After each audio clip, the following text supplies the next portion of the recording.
Good day, everyone. Community Associations Institute is pleased to welcome you to today's webinar entitled Playground Safety, Reducing Risk and Liability for Community Associations. Our speakers today are Sally Pelto-Wheeler and Kelly Richardson. We're very pleased to welcome you to this program.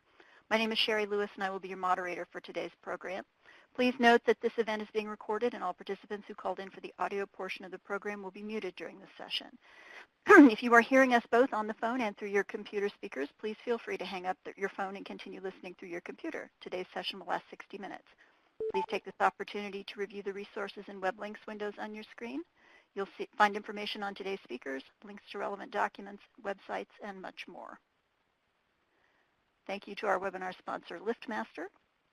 And it's my pleasure to present to you today's speakers.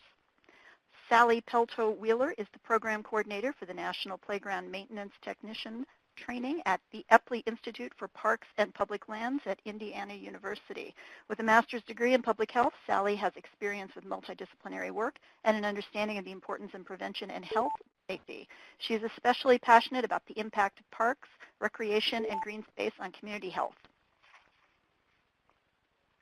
Kelly Richardson is a co-founder and senior partner of Richardson Ober PC, a leading advocate for homeowner association governance. Kelly was CAI's 2016 national president and served on the board of trustees for 7 years. He was in 2006 admitted as a fellow to the College of Community Association Lawyers. He is the author of a syndicated weekly column on homeowner association issues, appearing in 13 Southern California newspapers. A licensed real estate broker, he has served on the boards of California Legislative Action Committee, the Greater Los Angeles chapter, and the Orange County chapter. He has practiced law since 1983 and community association law in 1989. We'll start out with a poll. Question 1. What is your involvement in a common interest community? Manager, board member, property owner, lawyer, non-lawyer service provider, or other? Go ahead and select that. And question 2. How often do you perform and document inspections on your playgrounds? Weekly, monthly, every 6 months or more, or never? I'll give you a moment to finish that. Looks like the vast majority of our people here are managers, with some other board member represented here. And the performing and documenting inspections on playgrounds looks to be every 6 months or more, or monthly, or never. And the audience is yours. Well, thank you, and welcome everybody to our presentation. This story really was kicked off last month in the state of Nevada at a delightful association called the Lamplight Village at, I think, Centennial Springs in Las Vegas. That association consists of just under 300 homes and had a very nice tot lot or park, as you can see in the photograph in the lower right of your screen. But their association had a swing set as part of its equipment for children to play in and to enjoy. And in this picture, you actually see what's left of the swing set. The difficulty here is that this association had, over a period of, depending on who you listen to, maybe 8 to 10 years, the swing set had a crossbar failure that had happened, I guess, 4 times. And they had 2 different swing set manufacturers. One failed before 2009. Then they had one that failed, I guess, in 2009, it was reported. And then in about 2010, they changed swing set manufacturers, bought a different swing set, and that failed within, according to the plaintiff's attorney in the case, failed within about 9 months. The crossbar failed. They had a second, a 4th swing set, I guess, installed in 2010 or 2011. And about 3 years later, unfortunately, a 15-year-old boy by the last name of Thompson sat on one of the swings to send a text message. His girlfriend lived in the community with her mother in Lamplight Village. And as he sat there, the crossbar fell directly on his head. The crossbar weighed, here's the photograph of the swing set with the crossbar missing. That's the 42-pounder that hit the young man on the head. Here's a shot of the end of the crossbar where it had deteriorated to a point in about 3 years where it struck him on the head and caused apparently lifelong brain injury problems. Of course, that turned into a lawsuit. In the lawsuit, the Homeowners Association's explanation was that, well, the playground set was pretty new, and we knew that we could have a monthly inspection, but that really didn't seem necessary yet. The plaintiff side of the story was, of course, how could you, when you knew that you'd had 3 other playground equipment failures in your association. And at the end of the day, in late February, a jury in Las Vegas found that the association was liable to Mr. Thompson for $20 million. $10 million of compensatory damages. I am told by the plaintiff's attorney that he had about $750,000 out-of-pocket damages from 2013 until the point of trial in February, and they awarded another, to get to the $10 million, about $9.25 million for future medical and pain and suffering. They awarded $10 million against the association for punitive damages, resulting in that total verdict of $20 million.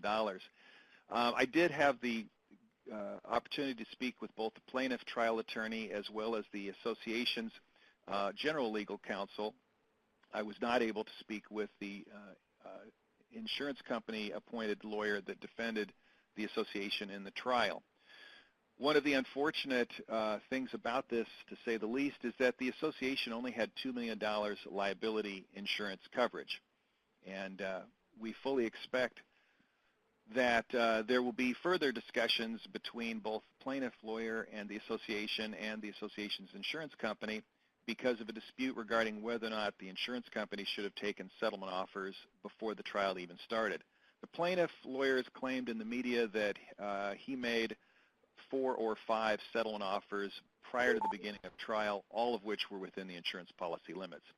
So really, we call this sort of the perfect storm for an association in terms of about as much of a nightmare as anybody could ever have the bad fortune to dream. The association members, as you might imagine, they're in social media. They've all been struggling and trying to deal with this, and that story is not yet completely written.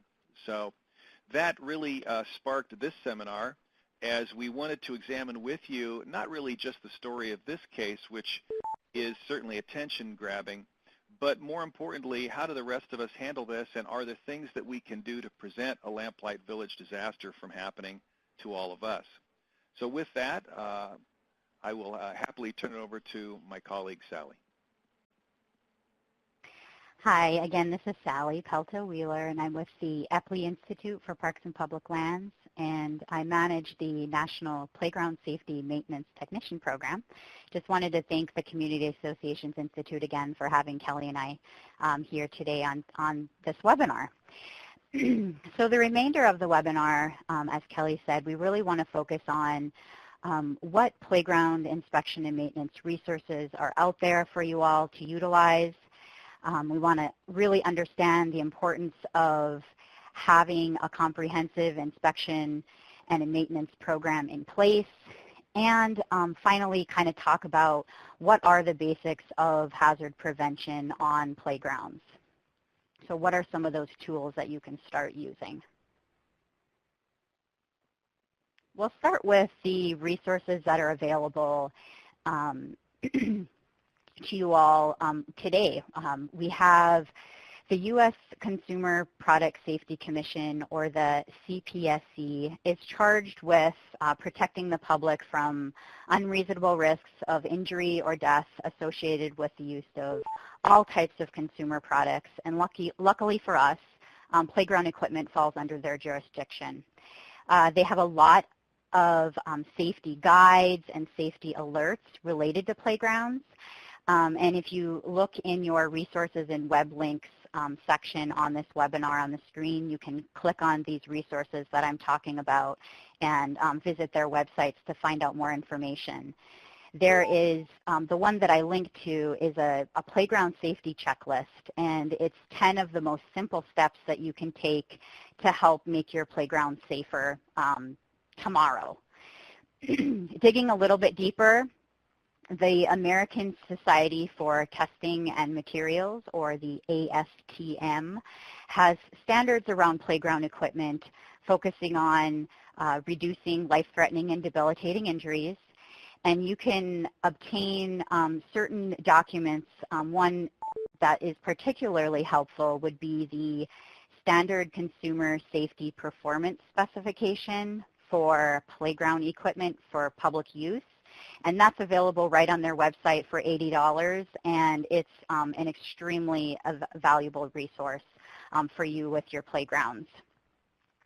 Another kind of amazing resource that we always talk about in our program is to utilize the equipment manufacturers and installers of your play equipment.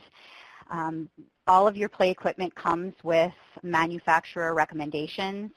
Keep that documentation and keep their contact information handy so that you can always reach out to them with questions that you have as maintenance issues come up.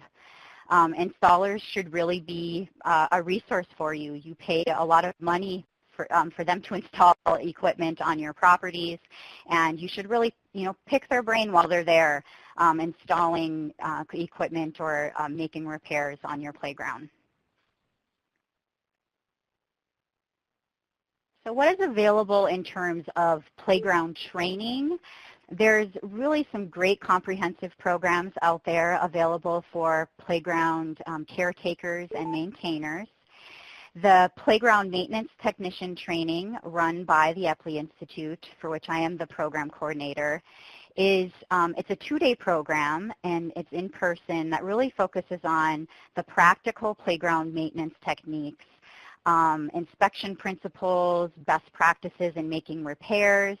It does not focus on kind of the memorizing of the standards, but rather the course explores the maintenance challenges associated with the common materials found on playgrounds. So things like, how do you take care of concrete, metal equipment, wood equipment, plastics, the different fasteners that are all over your play equipment. The program is made to be interactive with case studies and videos, and you really learn about the best practices and inspections, how to repair damaged equipment, and it has a basic module as well on the legal considerations around playground care.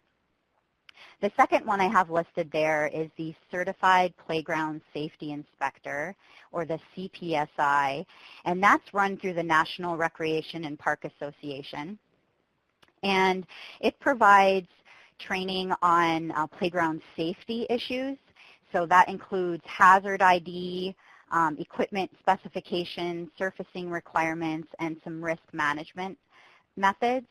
This program is very heavy on understanding and knowing the standards around creating your standard of care on your playground.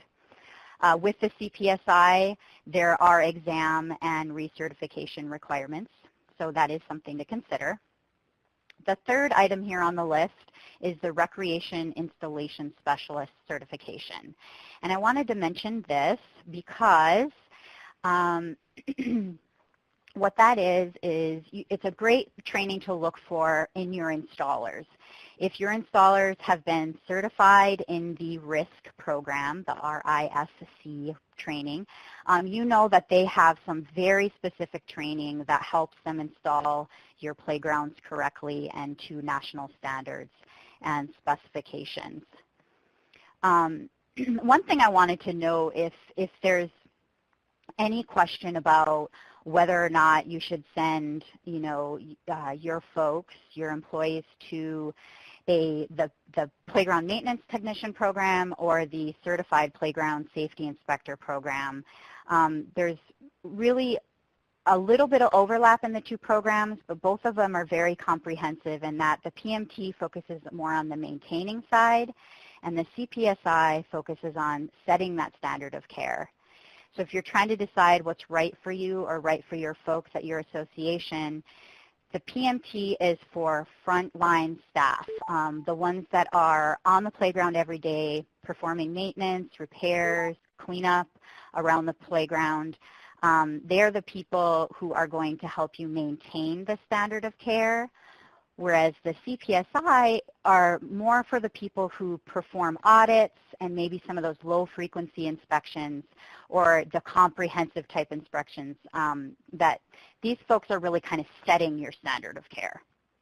And the PMT can then maintain that. So that's kind of the difference between those two programs.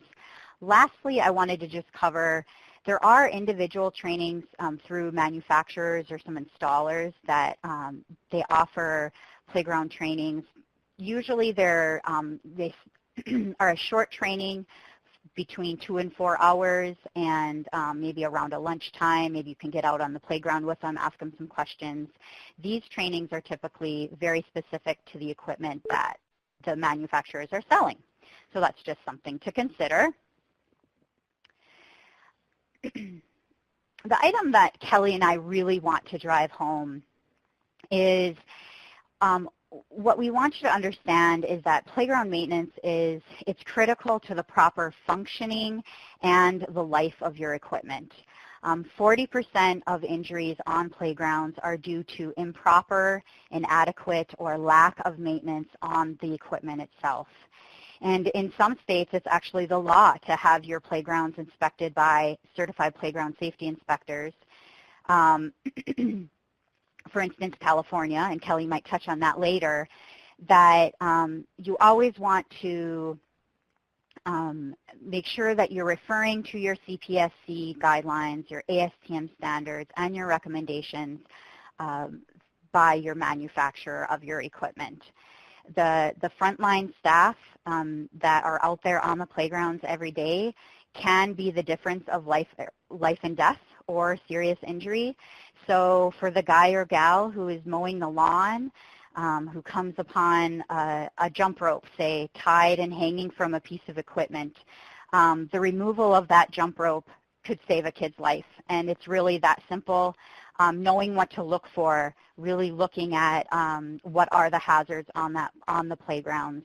And I'll note more of these hazards later on in today's webinar. By establishing these practices, these inspection and maintenance practices, and following it to the best of your ability, your association is less apt to be liable. And I think that that's what we want to drive home today, that throughout these practices, you will be less liable if you follow those practices that you have put in place for your associations. Sally, I was curious, in California, of course, we have a statute that is referenced in one of the materials that we've attached here under print resources in your screen for the attendees. One of the things that we have in this state is a requirement that play sets be inspected by a CPSI certified person. Yeah. Do we find those? Is there like a website with a roster? How does somebody find the right person to do these inspections? Yeah, actually, through the National Recreation and Park Association, you can find inspectors in your state. So on the link in the resource section, the NRPA has that there. And you can search, I think they're all named by their name and their certification status. Yes. Great. Thank you. Sometimes I know it seems, folks, like everybody's responsible for everything, and it's really not true.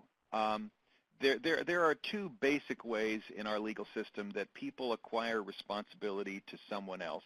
One is obviously by making a contract. I agree to sell you a car for $10,000. You owe me $10,000. I owe you a car because we have a contractual arrangement between us. Covenants recorded on the property. create essentially a contract between all of the owners in that community. And so responsibilities, legal obligations arise from there. But in this seminar, we're talking really about tort obligations and tort liability. The law will impose responsibility on somebody who has no legal relationship with somebody else if it can be shown that one party didn't behave reasonably. We use the word due care. And the lack of due care we call negligence. And if the lack of due care results in somebody being hurt, and that somebody being the kind of person that would foreseeably be hurt by that lack of reasonable care, then we impose liability in the absence of any other relationship on that person who's careless. And that's really what we're talking about here. Yes, I understand there could be CC&Rs on communities that require certain maintenance standards or that talk about common area equipment, but most likely most of these associations of you attending on this seminar don't. So in the tort world, this really starts with knowledge. If you do not have knowledge of a dangerous condition, then that is one defense on liability for that condition. So it begins with, did we know there was a dangerous condition? However, if you aren't reasonably diligent in managing your property, and the reason you don't know about the dangerous condition is because you haven't been reasonably diligent in inspecting the property, then that itself can be considered negligence.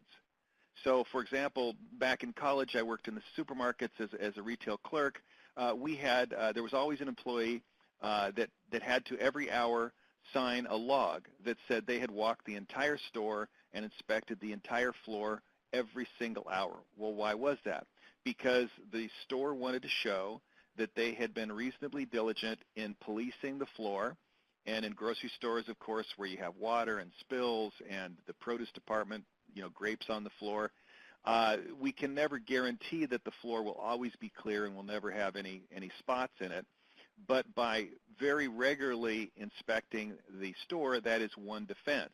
But if you don't even go look and somebody slips on a grape, that itself, the lack of the inspection, can be considered negligence. So this really starts with having some periodic inspection. Now that period may be dictated by your consultant, by the manufacturer, by a number of sources, but that's really where it begins. Now, the plaintiff trial attorney, Sean Claggett, told me last week, had the association simply had an inspection program in place, even had they not been able to discover this corroded piece of the crossbar, he said they probably wouldn't even been in this lawsuit because he would have not had a case.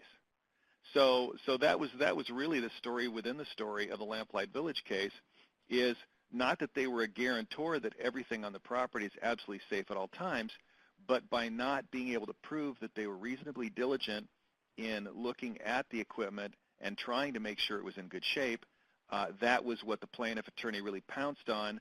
And apparently, looking at the punitive damage award, the jury was angry enough that it felt the lack of care was not only negligent, but was something more, so that punitive damages could be awarded. So we begin with the concept of inspection. Once we have inspection, then we're put on notice. When we see a dangerous condition in the property or something that requires repair, maintenance, with the swing set, maybe tightening the bolts and nuts, whatever that may be, then the next step, once we have that notice, is then to show that we took reasonable action. And that reasonable action can be a complete continuum of possible responses. It really depends upon what the issue is. If the association learns through its inspection, or by the way, it could learn through a report from a homeowner or tenant that there's something very seriously wrong with the property, whether it be a play set or a balcony railing or a trip and fall hazard, it depends on what the situation is as to what the response of the association is. Now, if you know that a crossbar is seriously corroded, that's probably going to dictate that as soon as you know about that, you're going to do what? Well, you're going to close off the swing set immediately. You're going to put tape around it and put a sign saying, dangerous, do not use, repairs pending, something like that. So that action is the next thing that you'll be judged on. Now, we have a concept of reasonable diligence. So certain things obviously are so dangerous that they require pretty much immediate emergency action. Other things may not be quite as substantial and require at least reasonable process moving forward to resolve the problem. Of course, when you're talking about physical danger, physical injury, seems to me the quicker, the more swiftly and efficiently you move towards resolution of making something safe, the better. So at each point in the process, the inspection, the notice, how you respond to the notice, how you resolve the issue that you learn about is something that, if somebody is hurt, is going to be scrutinized by a lawyer, by an expert, or if it goes this far, even by a jury. So the process of risk management on this really absolutely begins with preventive maintenance. I think if we could, Sally and I stopped the seminar and we only had 5 minutes, we would just repeat preventive maintenance about 20 times. And that is the concept that we're really trying to point to, is that inspections of preventative maintenance can discover things before they become a major problem, like these poor folks and the poor young man, Thompson, at Lamplight Village.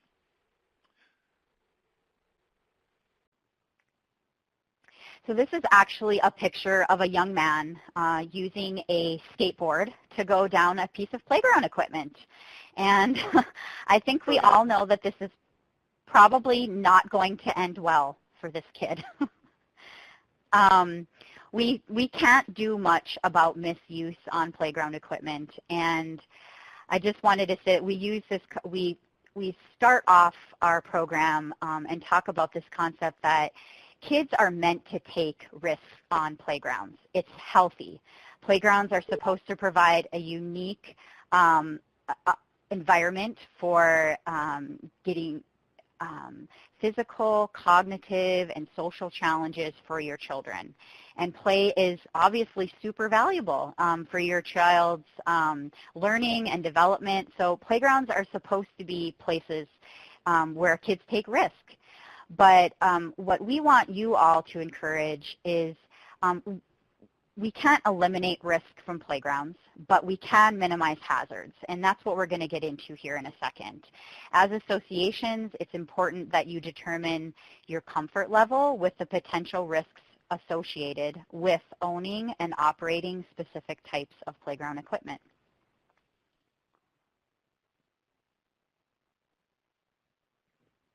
Well, we can't completely ban or prevent misuse. We can ban it, but kids are kids, and teenagers are teenagers, and things are going to happen. One of the things that I asked the plaintiff's attorney in this case was, well, wasn't Mr. Thompson a little bit big? I mean, he was 15-year-old, and I think Mr. Claggett said that the young man weighed about 150 pounds. And but he told me, and I haven't independently verified this, that the swing set was rated for something like 600 pounds of weight. So, sitting on a swing, even though you're a bigger kid, probably isn't going to be. Certainly, the jury in that case didn't find it to be misuse.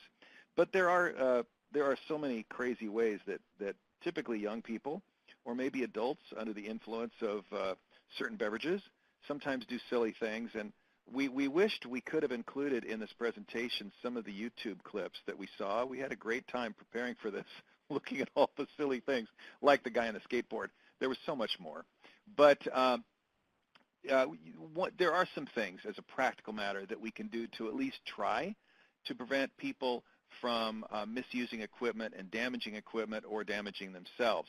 Why not have some usage rules in the association? Usage rules, not, we often have pool rules, but why not have rules for use of the playground, use of the playground equipment, rules as to how they're to be used, that a slide is to be used in a seated position and not with a skateboard or from a standing position like you're surfing. Those kinds of things. Having disclosures and warnings that this equipment is intended for this purpose. Is that going to prevent injury? No.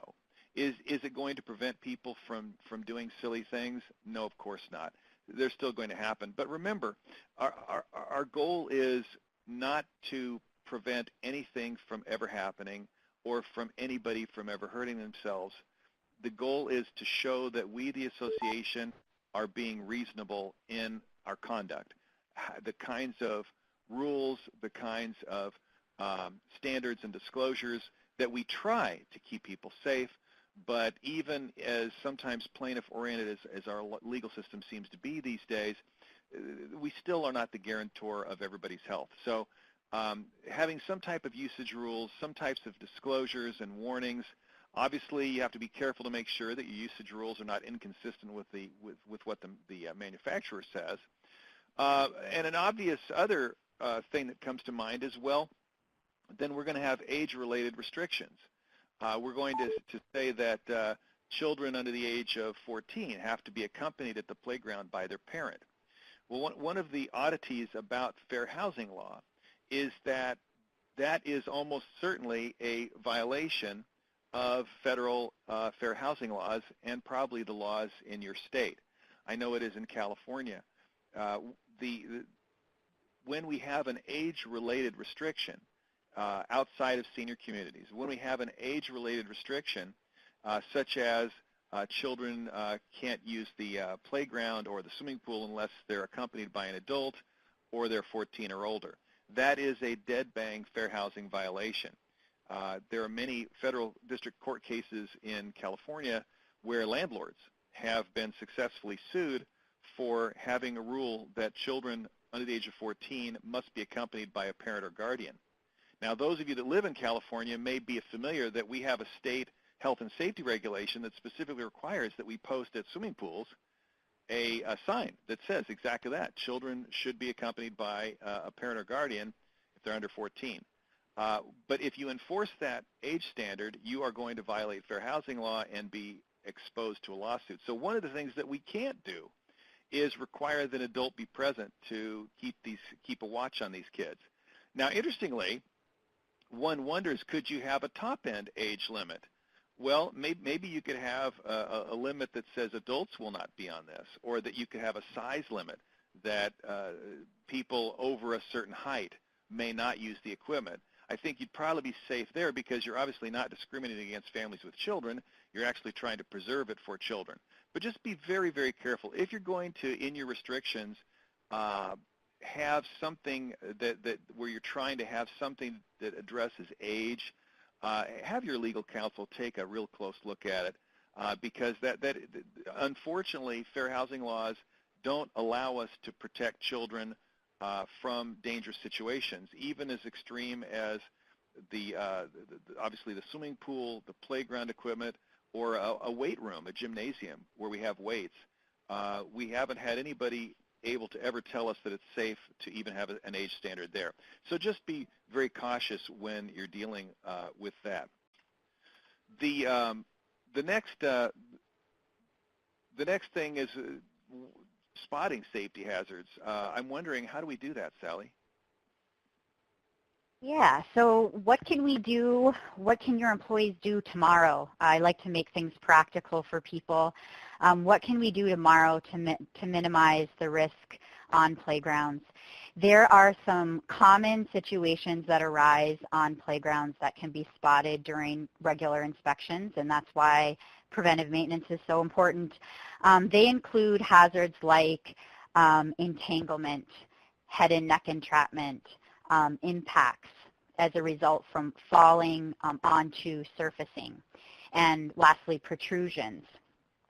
Nearly 80% of playground hazards are due to falls during impact, so falls to the surfacing below. So if you're really looking at reducing injuries, take care of your surfacing. Please, please, please take care of your surfacing. And you can look to the CPSC standards or the ASTM standards for those guidelines. I want to cover each of these items a little bit and kind of make them real life for you. I have some images here that can kind of show you what a hazard looks like on the playground.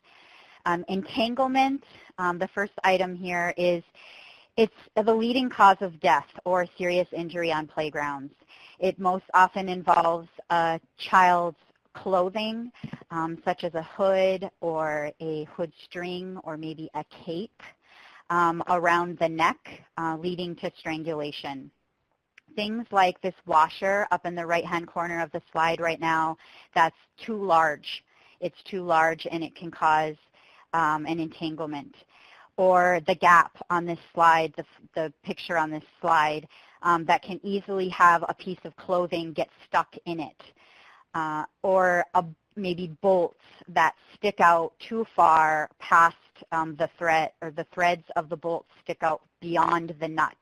These items can cause a serious hazard related to entanglement.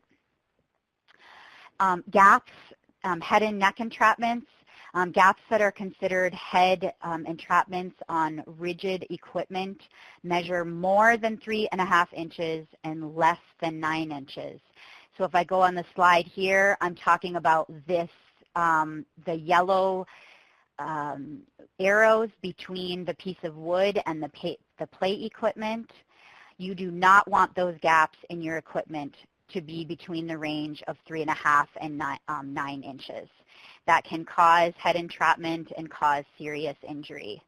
And when maintaining and repairing, make sure that you avoid creating any of those head entrapments. And actually on this slide as well, there's a yellow tool up in the right-hand corner that is actually something that is used to measure for head and neck entrapments. And for instance, a CPSI inspector could use that tool to do that. Back to this list, impact. Impact as a result from falling to surfacing. So if someone falls to the surfacing below from the play equipment, it can be caused by many different things. A collapse of the equipment or loose or moving equipment that's too loose. As part of the inspection process, it's important to push and pull and use that playground equipment to check for that looseness. And also check your footers and are they still in good shape? Are they sturdy? You want your surfacing, not the child's body, to absorb the impact of a child falling onto it. So that's really why it's called safety surfacing. Lastly, I want to cover protrusions. It's a protrusion is something, it's kind of self-explanatory. It's something that sticks out and can cause bodily injury to a user because it can either jab the skin or poke in an eye socket or stab an internal organ. For instance, on this slide here, the yellow arrow is pointing to a bolt that is sticking far past the requirement of the only 2 threads past the nut. So that bolt needs to be cut. And again, I just want to make sure that folks understand that when you're repairing or replacing equipment on your playground, you do not want to create any of these hazards as you're doing that. That's an important part of this process, this maintenance process. And you can obviously see here in this slide that this equipment, there was a play equipment panel that was replaced, and that bolt was put on there, and it just wasn't cut. And it's as simple as that, cutting that down to the point to where there's only 2 threads on the end of that bolt. There are a lot of things that your employees can start doing tomorrow to keep an eye out on potential hazards. And by educating them, by educating those frontline staff and equipping them with this knowledge, you can increase inspection time and make your playground safer, actually pretty easily. So if your staff is out there mowing grass or picking up trash on the playground, train them to look for broken glass in that safety surfacing. Look for protruding bolts or metal, something that's going to harm a child. Keep an eye out for worn swing chains. Any little action to reduce hazards, make playgrounds safer. And your likely to decrease your liability for your association by doing so. I had an association, I won't say where for obvious reasons, in their play area in the sand around their play equipment, a contractor, I'll say allegedly, left an insulin needle in the sand of the play area. And sadly, a 2 or 3-year-old wound up getting punctured by the needle, and so the parents are upset. They have a lawyer, and you know, in working through that situation, that claim, when we talk about notice, could the association somehow have so closely inspected the sand that it would literally find a needle in a haystack? I really do think there are limits, and I think even the plaintiff attorney has recognized that, because he's not really pushing my client anymore. He's really talking to the contractor who employed this careless worker. But I think, again, that highlights the issue that it's about notice and knowledge and reasonable awareness that would generate that knowledge. And I think the pictures, Sally, were super helpful in identifying some great examples of that.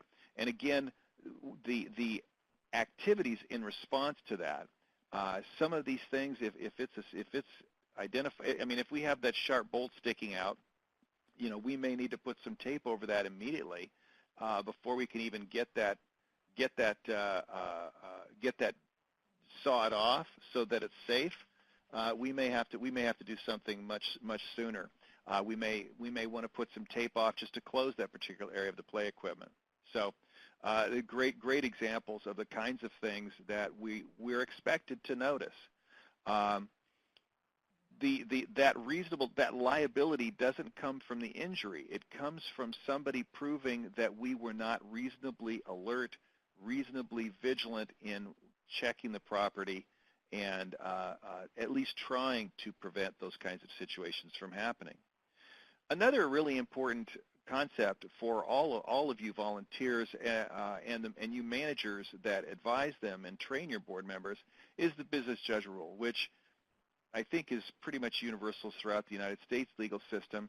And that says that as long as your board members are acting in good faith and in the best interest of the association and on reasonable inquiry diligence.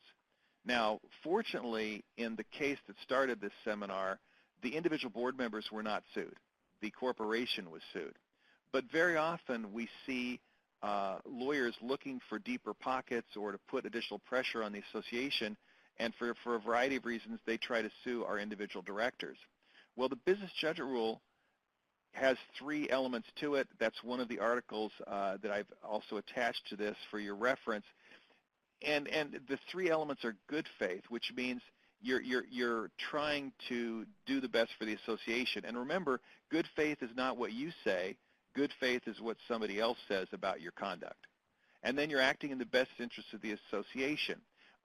If you're 75 years old and you never go near the play area, you can't ignore the play set equipment and its maintenance and repair needs because you don't use it. You have to think of the entire association. And I think really the third element, and all 3 of these elements must be met to be safe: reasonable inquiry or reasonable diligence. And that really was the allegation against the Lamplight Village folks, is that they weren't reasonable in responding to the past failures and in not having some kind of an ongoing inspection program. But the good news about the business judgment rule, at least for our volunteers, is that if they stay within the confines of that, then they're going to be individually protected from liability. And the association may still be on the hook, but the volunteers at least know that they're not going to have to hire their own attorneys to protect themselves. So that's something that you managers, you're on the front lines. You're going to be teaching people about the importance of the business judgment rule, and which is just got to be day in and day out something that all our volunteers really understand. Well, a couple of other issues as we move past the great tips and training from Sally to, well, what else can we do? I think there are a couple of other things that we can do. We've already talked about usage rules, but I think that these days $2 million just isn't what it used to be. And I'm just shaking my head as I even say that. I'm finding more and more that $1 million doesn't seem to be enough when I'm looking at vendor contracts or the association's insurance coverage. Check with your association insurance broker and see what it would cost to get excess liability insurance coverage. It may not be as expensive as you think, and it is sort of a last resort type of protection. But you really want to keep in touch with your broker and periodically have a tune-up of your insurance and make sure that you have what your association needs and which really conforms to the uniqueness of your particular community and the unique risks of that community. If all else fails and you have a significant claim come in, playground injury or any other kind of catastrophic or major injury claim, one of the first things that I think I would really urge you to do is have monitoring counsel involved.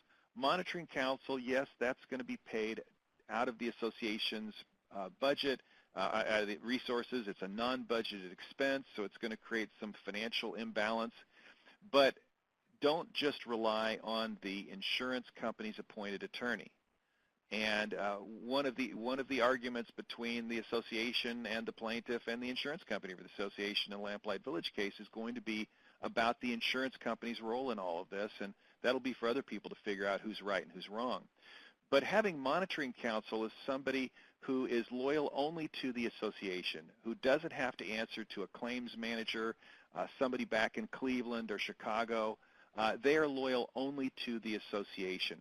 So that expense of having your association attorney monitor what's going on in the defense of that case, being involved in discussions about settlement offers, could wind up being really, really critical for the association. The additional cost of a monitoring counsel really shouldn't be substantial. We're not talking about your HOA attorney rewriting and co-writing all the motions and showing up at depositions, but just making sure that the direct legal counsel for the association, what I call monitoring counsel, and that monitoring counsel most likely is just your current HOA attorney. That cost really should be fairly minimal because all they're doing is noting things that are happening, making sure that they're copied on reports to the insurance company, reports to the board, and probably the one time that their time might become more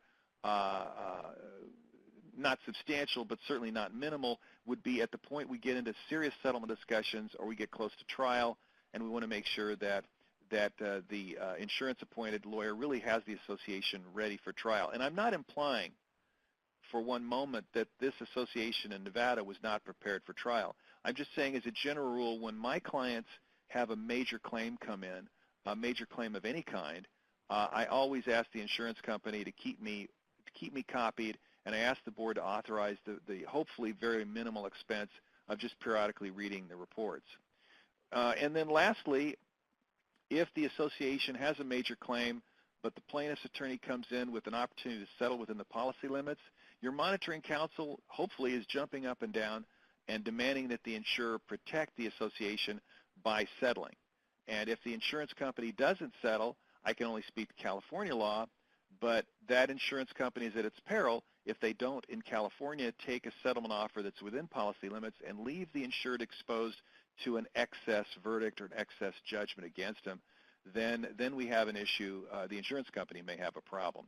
So really think, I know there's going to be a reluctance by boards to spend the money to authorize their counsel to watch those claims, but I can't tell you how often it has helped my corporate and my HOA clients over the many years. Now, I guess Sherry, is this for you, the question slide? Yes. Yes, I have several questions that were emailed in. We had some great ones in.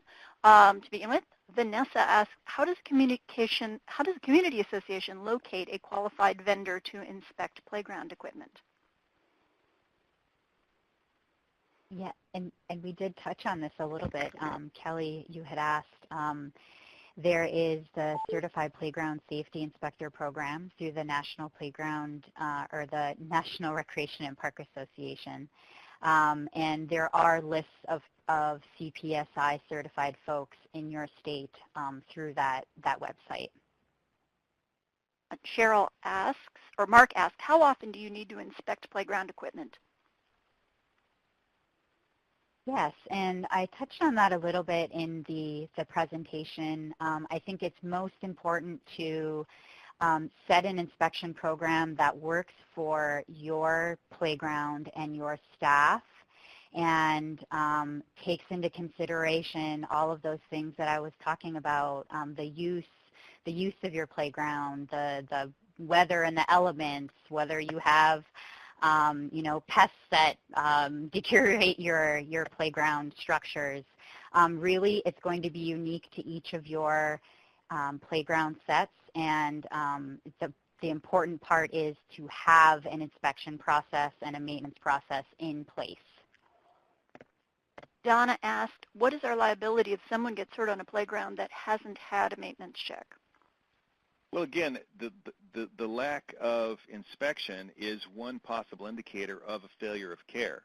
Now, then we get into fact issues, but it's certainly possible that an injury, even with reasonable inspections, might not have been discovered.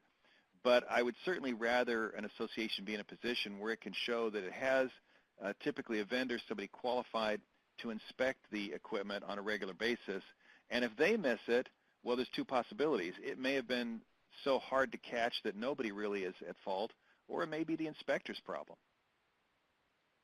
Cheryl asked, what kind of mulch should be used for a tot lot, and how often should it be replaced?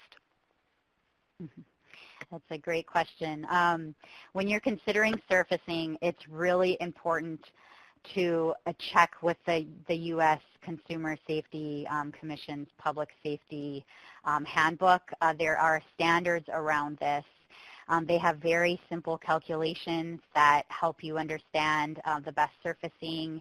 And for instance, if you are using loose fill in a tot lot, what depth it should be at in order to decrease the chance of serious injury. So the CPSC and the ASTM standards, make sure to check those before you install surfacing on your playground.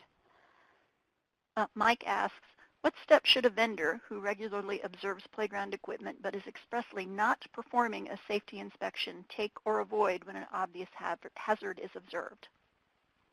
Well, I would say that anybody, a board member, a manager, a vendor who may not be a playground inspector, when we see an obvious hazard, we have a legal and moral responsibility to report it immediately. And if I am a vendor and I'm worried about somebody getting injured, I'm also probably going to follow it up with an email or fax documenting that, hey, I just called you, I just alerted you to this, you need to do something right now. Another question from Donna. Are HOA playgrounds considered public playgrounds even though we are members with guests-only private HOA? Boy, what a great question. Now, my license is only in California. Some of my other attorneys in the firm have different states. But I can tell you that in California, playgrounds are considered by the Health and Safety Code as public, even though it's a completely gated security community, as are swimming pools. They are considered public for the purpose of the application of California's playground safety law. So the fact that you're a gated community or even a security building does not mean that you don't have to pay attention to state laws and regulations. And I would strongly suggest that in your state's jurisdictions, wherever you're listening from today, check with your counsel and make sure that you know if these standards apply. Mm-hmm. Also, another question, do we need to create a maintenance plan for all playground equipment? I'll take that one, Kelly. The short answer is yes. All equipment should be inspected and maintained regularly. We obviously first recommend that you check those manufacturer's guidelines for the specific pieces of equipment. But as I mentioned in the webinar earlier, there's all kinds of other things that can impact how often you inspect, things like the weather, things like pests, and all those types of things. And you want to take all those things into consideration when creating your maintenance plan and make sure that it's unique and feasible for your playground in setting a best practice for you. And our final question is, what do we need to know before adding a new play structure or element to existing play areas? Yeah, and I'll take that one. I can't overstate the importance of knowing the CPSC guidelines, the ASTM standards, and referencing that material from your manufacturers and your installers. Always go back to that to start understanding what is needed for your play areas. And in my state in California, you're going to have one of those inspections to start off under the Health and Safety Code.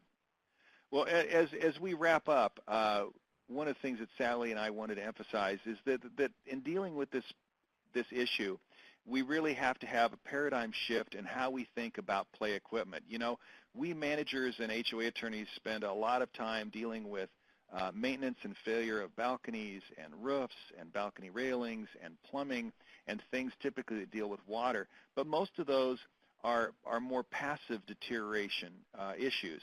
Here with play equipment, we're dealing with actively abused items that are designed to take abuse, that are designed to be pulled and pushed and swung and jumped on.